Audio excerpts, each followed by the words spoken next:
ആലപ്പുഴ തത്തമ്പള്ളിയിൽ വെറും 1.5 സെന്റ് ഭൂമിയിൽ 750 സ്ക്വയർ ഫീറ്റിൽ പണിത മനോഹരമായ ഒരു ഇരുനില വീടാണ് നിങ്ങളെ പരിചയപ്പെടുത്താൻ പോകുന്നത്. വീടിന്റെ ഉള്ളിലേക്ക് പ്രവേശിക്കാം. അപ്പോൾ താഴത്തെ ഫ്ലോറിൽ എന്തൊക്കെയുണ്ട്? നമുക്ക് ഇവിടെ ഉള്ളൊരു ലിവിങ് ഏരിയ ഉണ്ട്, കിച്ചൺ ഉണ്ട്, പിന്നെ ഒരു ബെഡ്റൂം, അറ്റാച്ച്ഡ് ടോയ്ലറ്റ്. ഇതാണ് നമ്മുടെ സ്റ്റെയർ ഏരിയ. ഇരുമ്പിലാണ് ചെയ്തിരിക്കുന്നത്. ഇത് നമ്മുടെ അപ്പർ ലിവിങ് തന്നെയാണ്. അത് കുട്ടികൾക്ക് വേണ്ടി ഒരു സ്റ്റഡി ഏരിയയും കൂടെ കൊടുത്തിട്ടുണ്ട്. അപ്പർ ലിവിങ്ങിൻ്റെ ഒരു ഭാഗമായിട്ട് തന്നെ ഒരു ചെറിയൊരു ബാൽക്കണിയും കൂടെ സെറ്റ് ചെയ്തിട്ടുണ്ട്. ഇത് നമ്മുടെ രണ്ടാമത്തെ ബെഡ്റൂമാണ്.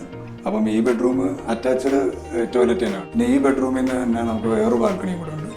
ഇത് ഈ കാണുന്ന സിറ്റ് ഔട്ട് നമ്മുടെ ഇവിടുത്തെ വേസ്റ്റ് വെള്ളമെല്ലാം കൂടെ വന്ന് കളക്ട് ചെയ്യുന്ന വേസ്റ്റ് ടാങ്കാണ്. വേസ്റ്റ് പിന്നാണ് സെപ്റ്റി ടാങ്കെല്ലാം കൊടുത്തേക്കുന്നത് ഇതിൻ്റെ അടിയിലാണ്. അപ്പം നമുക്കതൊന്ന് അറിയുവാണെങ്കിലും ഈ കല്ലൊന്നും എടുത്ത് മാറ്റേണ്ട ഒരു ബുദ്ധിമുട്ടേ ഉള്ളൂ. ബാക്കി എല്ലാം ഉണ്ട്.